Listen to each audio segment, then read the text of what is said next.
Et je trouve qu'il faut savoir raison garder. Alors que le train pollue peu, c'est un fait, hein, qui est absolument incontestable, ce qui ne veut pas dire que tous les autres moyens de transport sont extrêmement polluants.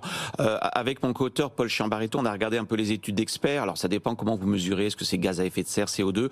L'aérien, c'est entre 2% et 3% des émissions de gaz à effet de serre. Donc je ne dis pas qu'il n'y a pas de sujet, mais il me semble que l'aérien doit contribuer à hauteur, hein, en bon économiste, chacun doit contribuer à hauteur de ses émissions.